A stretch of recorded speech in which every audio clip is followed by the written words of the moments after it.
Grand Theft Auto is an open-world action-adventure series published by Take-Two Interactive and created by Rockstar North, formerly known as DMA Design Limited.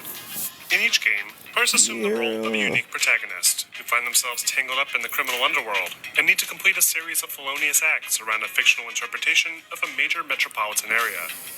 The series is best known for its massive contribution to the open-world video game genre, with highly interactive, large-scale environments that offer an unprecedented level of immersion and realism. But it's for this same reason the series is often the focus of intense scrutiny and controversy, with its no-holds-barred approach to its adult themes and violence being falsely attributed to the moral failings of American society in the 21st century. But this false equivalency has not dissuaded consumers in the slightest, and has instead only fueled interest in the series further, making Grand Theft Auto not just an enjoyable open-world experience, but a worldwide cultural phenomenon, and one of the most successful video game franchises of all time. So how exactly did this landmark action-adventure series get its start? And what about it has kept it relevant nearly 25 years later? Well, to answer that, let's start by taking it way back to the origin of the series' creators. In 1984, a small group of like-minded computer enthusiasts met up at a computer club in Dundee, Scotland. Club members in regular attendance included Dave Jones, an ex-Timex employee who was studying systems engineering, his fellow classmate Steve Hammond, a 14-year-old Mike Daly, and Russell Kay, who had been working with Dave on a prototype for a game for the ZX Spectrum.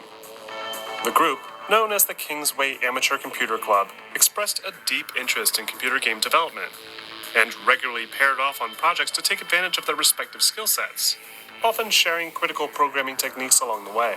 But it wasn't until Dave's sci-fi shooter Menace that things really started to take a turn.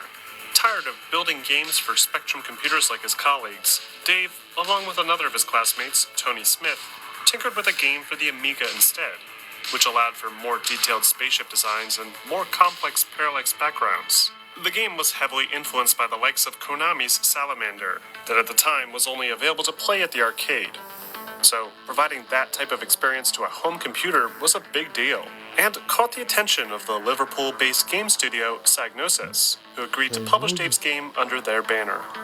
With a publisher now lined up, Dave founded his new studio, DMA Design, which he named after a line in a programming manual for his Amiga 1000.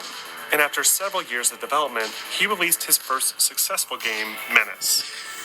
Menace was a turning point for the group of young programmers, as they realized that there was some serious money to be made in the emerging game development space. At the time, game development was not considered a real profession. Computer gaming was already so niche that developing games for it was seen as more of a hobby than an actual career option. But as the first checks started to trickle in, Dave saw potential and set up shop in a tiny upstairs office space in downtown Dundee. It was around this same time that Mike, Russell, Steve, Tony, and newcomers Gary Timmons and Scott Johnston were brought on as full-time developers for DMA, with some even leaving behind their old jobs and academic plans. Before long, the studio was working on several more games for Psygnosis, most of which were some form of sci-fi shooter. But as Scott began to animate little human enemies for one of his projects, he unknowingly set off a chain of events that would change DMA forever. These little guys are the Lemmings, a short stack of pixels that players would spend years navigating through treacherous puzzle chambers using an assortment of carefully curated tools. The Lemmings started off as a sort of running gag, with Mike Daly and Gary Timmons sharing a couple silly animations of the creatures getting into trouble one day. But after Psygnosis got a glimpse of the characters in action, they were sold on the idea, and the studio entered into full development on a dedicated game starring the suicidal rodents. Lemmings became one of the studio's first big collaborative efforts, with Mike, Dave, Russell, Scott, and Gary all designing as many levels as they could, and even challenged each other to see who could make the most difficult level. It got to the point where they were all masters at the game, and were solving some of the most difficult chambers in record times, which only pushed them to create more ingenious puzzles as a result. Finally, in 1991, DMA released the original Lemmings game, and were immediately met with a surprisingly strong response. Within only the first day, Lemmings had sold well over 55,000 copies, a figure that Mike Daly claims would equate to about 15 million units sold back in 2006, and exponentially more when adjusted for today's metrics. Lemmings overnight became a cultural phenomenon all its own, and skyrocketed DMA's popularity through the roof, even drawing the attention of Nintendo, who saw major potential in the small Scottish development team. Following this incredible success, DMA invested in some major upgrades. They had recently moved out of their tiny upstairs office to a much larger space in an office park near the old university, and had brought on several new employees to handle their many ongoing projects. But now that they were raking in some real money, they decided to expand the operation, and occupied 2 new rooms in the same office complex, including one that they would use for sophisticated motion and audio capture technology. They then spent the better part of the next 3 years building follow-up titles to the beloved Lemmings, with sequel after sequel being churned out, each with a familiar, positive response from audiences. But then, in 1993, Sony made a surprise acquisition of Psygnosis to bulk up their upcoming console division, and along with it, the entire Lemmings intellectual property, leaving DMA without a publisher or their signature creation. However, this turned out to be more of a blessing in disguise. The folks at DMA were burned out on Lemmings and saw this as a golden opportunity to finally return to more mature content. So they turned their attention to the newer 3DO multiplayer console platforms, hoping to build a game that would take advantage of their more powerful components. But after receiving an offer from Nintendo to work on their upcoming Ultra 64 system instead, they quickly transitioned over to an ambitious 3D action-adventure game called Body Harvest. Body Harvest was unlike anything DMA had built before. It was one of their earlier attempts at making a fully realized 3D environment, while also reintroducing their love of more mature and violent sci-fi action. And it was even a featured title used to help advertise the N64's capabilities prior to release. But Nintendo was, unsurprisingly, not on board with Body Harvest's more adult themes. They fell in love with DMA's cute and lovable Lemmings characters, and were expecting the studio to deliver something along those lines. So despite plenty of effort from both sides to compromise, the title ultimately failed to meet the N64's launch window, and DMA had the game published by Midway instead, effectively grounding their relationship with Nintendo before it had ever gotten off the ground. This would inevitably prove to be a critical step for the young Scottish studio, as their supposed moral depravity would be fundamental in securing their next big publisher.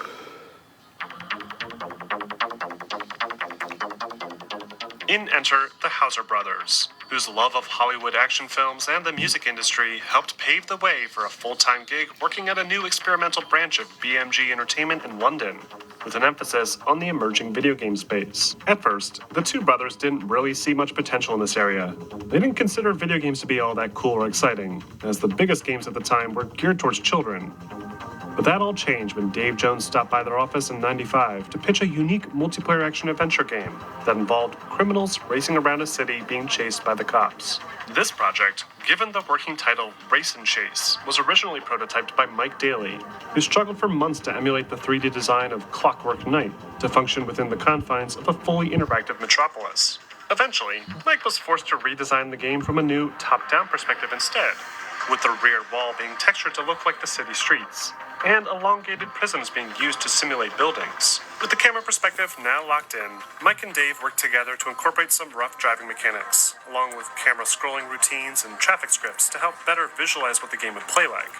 But after weeks of playtesting around the office, they realized that the game just wasn't any fun. They initially intended to have players select between two teams, the cops or the robbers, and engage in high-speed pursuits across the city.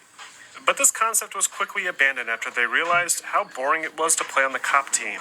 Having to obey traffic laws slowed down the pacing considerably, and trying to dodge pedestrians at crosswalks was nearly impossible due to the limited camera perspective. Suddenly, a light bulb went off. Why not have players control the robbers exclusively? This changed everything. Suddenly, the sidewalks made sense to drive on, and pedestrians went from being annoying obstacles to potential bonus points. From here, the ideas started to pour in, like having fire trucks respond to fires, and then being able to steal those fire trucks, switch on their sirens and clear traffic. It was at this point that Dave Jones saw real potential in the project and pitched the game to the Hauser brothers, who were so enamored with its open-world nature that they agreed to publish it under BMG Interactive, on the sole condition that the game be renamed into Grand Theft Auto. Now that the core concept was nailed down, the real work could begin. Development for the original Grand Theft Auto was messy to say the least. The engine that Mike had built was incredibly unstable, with an insurmountable amount of bugs and glitches, coupled with frequent crashes that made the map design process nearly impossible. They ended up having to draw each of the game's city streets by hand, using massive pieces of grass